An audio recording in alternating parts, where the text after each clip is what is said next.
සැනෑවත ගන්තෙර අයිනේ රැඳින්නට පෙම් පිළිසඳරේ දයාබර ඔබ කවුරුන්දෝ ඔසයනා සැනෑවත ගන්තෙර අයිනේ රැඳින්නට එකට පළවෙනියටම අප්ලෝඩ් කරන වීඩියෝ එක තමයි මේ. ඉතින් අද දවසේ උදේ වරුව මම ගත කරේ කොහොමද කියලා තමයි මම ඔයාලත් එක්ක ෂෙයා කරගන්න හදන්නේ. දැන් වෙලාව උදේ 7ට විතර ඇති. මම මේ හදන්නේ ළිඳ ළඟට ගිහිල්ලා පොඩි වොෂ් එකකුත් දාගෙන අද දවස පටන් ගන්න. බලන්නකෝ අපේ ළිඳ ළඟට ආවහම පේන තියෙන වටපිටාව හරිම ලස්සනයි නේද? එක යායට කොළ පාට වටපිටාවක් තමයි අපිට දකින්න තියෙන්නේ. උදේ පාන්දරට ඒ වගේම ඉර බැහැගෙන යන හවස් වරු වලට මේ වටපිටාවේ තියෙන පුදුමාකාර ලස්සනක්. ගමේ ජීවත් වෙන අපිට නම් නිතරම දකින්න ලැබෙන වටපිටාව තමයි මේ. සැනෑවත ගන්තෙර අයිනේ රැඳින්නට පෙම් පිළිසඳරේ දයාබර ඔබ කවුරුන්දෝ ඔසයනා සැනෑවත ගන්තෙර අයිනේ රැඳින්නට පොඩි වොෂ් එකකුත් දාගත්තට පස්සේ ගෙදර අස් කරලා අතු ගන්න තමයි හිතාගෙන ඉන්නේ. මුලින්ම මගේ කාමරේම වැඩ පටන් ගන්නවා කියලා හිතුවා. නිදාගත්ත අඳ අස් කරලා හිමීට ගෙදර ඉතුරු වැඩ ටික කරන්න තමයි හිතාගෙන ඉන්නේ.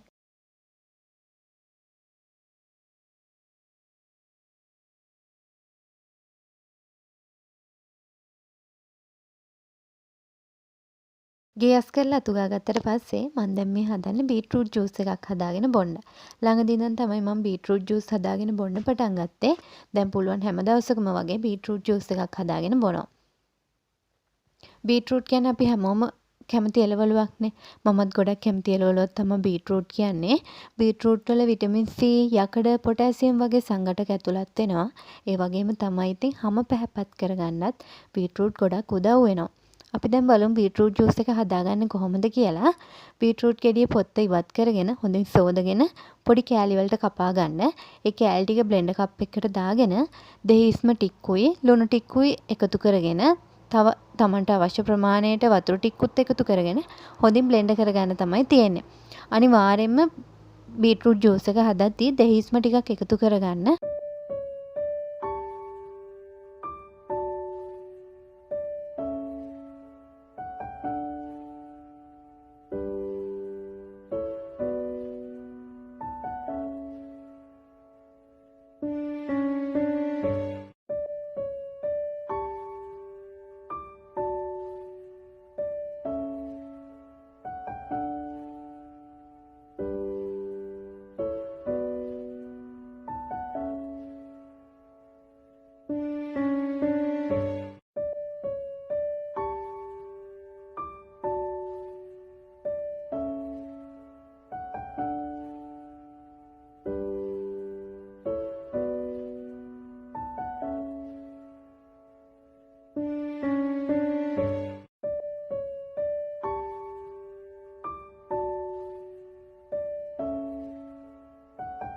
මේ විදිහට බ්ලෙන්ඩ් කරගත්ත බීට්‍රූට් ජූස් එක මම නම් බොන්නේ පෙරාගෙන.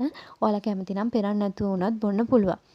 මම මේක විනාඩි 10ක් විතර ෆ්‍රිජ් එකේ තියලා කූල් කරගන්නවා. මොකද මට ඉක්මනට බොන්න පහසු වෙන හින්දා තමයි මම ෆ්‍රිජ් එකේ දාලා කූල් කරගන්නේ.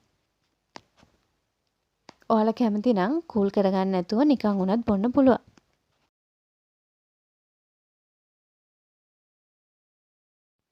මේ තියෙන්නේ මං හදාගත්ත බීට්‍රූට් ජූස් එක. මම මේ ජූස් එක විනාඩි 10ක් විතර ෆ්‍රිජ් එකේ තියලා කූල් කරගෙන තමයි තියෙන්නේ. බලන්නකෝ ඒකේ පාට ලස්සනයි නේද? දැන් මේ බීට්‍රූට් ජූස් එකත් බීලා අද දවසේ ඉතුරු වැඩ ටික කරන්න ඕනේ. මම වගේම තවත් බීට්‍රූට් ජූස් හදාගෙන බොන අය ඉන්නවද? බීට්‍රූට් ජූස් බොන්න පටන් ගත්තට පස්සේ ඔයාලට හම්බුණු රිසල්ට් එක මොන වගේද කියලා පහලින් කමෙන්ට් එකක් දාගෙන යන්න.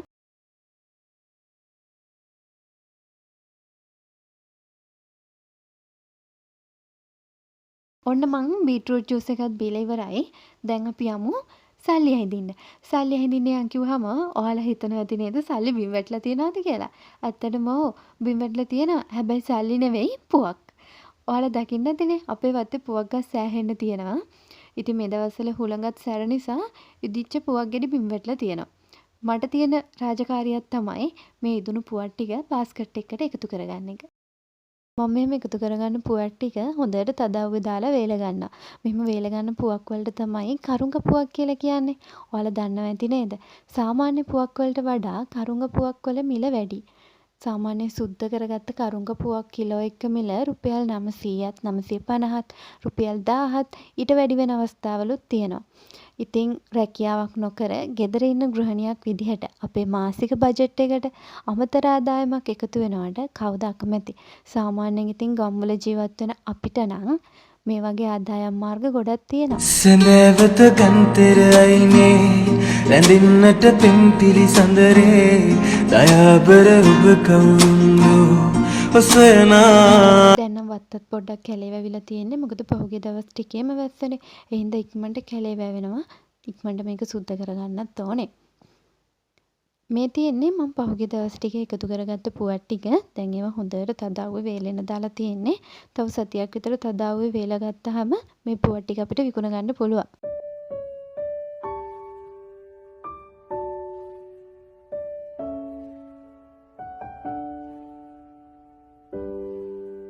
දැන් නම් වෙලාව උදේ 11ට විතර ඇති.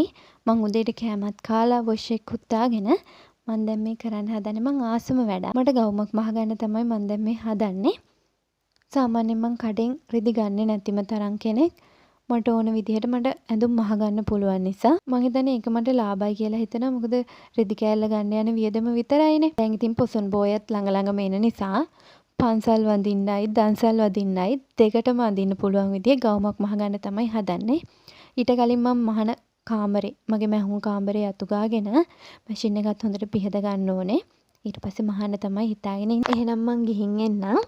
මගේ YouTube channel එකෙන් පළවෙනියටම අප්ලෝඩ් කරපු ඩේ vlog වීඩියෝ එක තමයි මේ.